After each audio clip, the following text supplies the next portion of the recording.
24 நம்ம வாசிச்சோம் அப்படின்னா, தேவன் ஆவியாயிருக்கிறார், அவரை தொழுது கொள்கிறவர்கள் ஆவியோடும் உண்மையோடும் அவரை தொழுது கொள்ள வேண்டும். ஆவியோடும் உண்மையோடும் அவரை தொழுது கொள்ள வேண்டும். Worship God in spirit and truth. நம்முடைய ஆண்டவரை ஆவியோடும் உண்மையோடும் நாம் ஆராதிக்க வேண்டும். Worship in spirit, worship in truth. ஆவியோடு ஆராதனை செய்யுங்கள், உண்மையோடு அவருக்கு ஆராதனை செய்யுங்கள். ஆவியோடு ஆராதனை செய்வது என்பது it's not just going through rituals, பாரம்பரியத்தின்படி செய்யப்படுகிற ஆராதனையாக அல்ல. நீங்க ஆவியினாலே தேவனை ஆராதிக்கிறவர்களாய் இருப்பீர்களானால் பாரம்பரியத்தை கடந்து கர்த்தரை ஆராதிக்கிறவர்களாய் மாறிவிடுவீர்கள். அல்லேலூயா. ஆமா, நீங்க நிறைய பேருக்கு ஆராதனை பாரம்பரியமா மாறிடுச்சு. நான் அதனால தான் இங்க உங்களுக்கு ஒரு ஃப்ரீடம் ஆஃப் வர்ஷிப் அப்படிங்கிறத கொடுத்துருக்குறோம். நீங்களே கை உயர்த்தி ஆராதிக்கணும்னு ஆராதிக்கலாம், சத்தத்தை உயர்த்தி ஆராதிக்கணும்னு ஆராதிக்கலாம், எளிமை நின்று ஆராதிக்கணும்னு ஆராதிக்கலாம். ஏன்? நம்மள்ட்ட அந்த ரைச்சுவல்ஸ் கிடையாது. நாம் எல்லாரும் எழும்புவோம், உடனே எந்திரிப்போம். நாம் எல்லாரும் அமருவோம். அப்புறம் என்ன, அங்க ஒரு பெரிய லிஸ்ட் ஒன்று இருக்கும். அந்த லிஸ்ட்டை வாசிச்ச உடனே ரைட், ஓகே, எல்லாம் முடிஞ்சிச்சு, அதோட அவ்வளவுதான் ஆராதனை.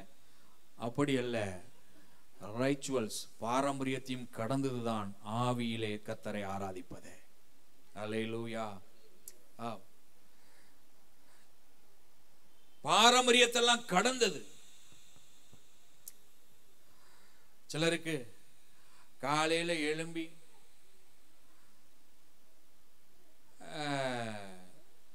கண்ணை மூடி 2 வார்த்தை, கர்த்தாவே இந்த நாளை தந்ததற்காய் ஸ்தோத்திரம், இந்த நாளை ஆசீர்வதியும், அவ்வளவுதான், ஆமேன். என்னது இது? பாரம்பரியம். புரியுதா உங்களுக்கு? 2 வார்த்தை, அதோட பாரம்பரியம் முடிஞ்சு போச்சு.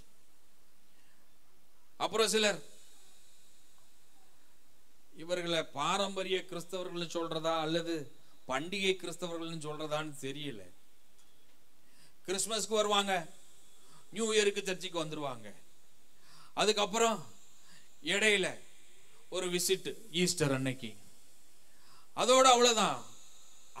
அடுத்த கிறிஸ்துமஸ் நியூ இயருக்கு தான் அவங்களை என்ன செய்ய முடியும்? பார்க்க முடியும். பாரம்பரியம் கரெக்டா அந்த பண்டிகைக்கு கரெக்டா வந்து அல்லேலூயா ஸ்தோத்திரம் ஆமேன்ட்டு போயிடுறது பாரம்பரியம். இன்னும் அநேக காரியங்கள் இப்படி பாரம்பரியமாகவே ஆராதனையில இருக்குங்க.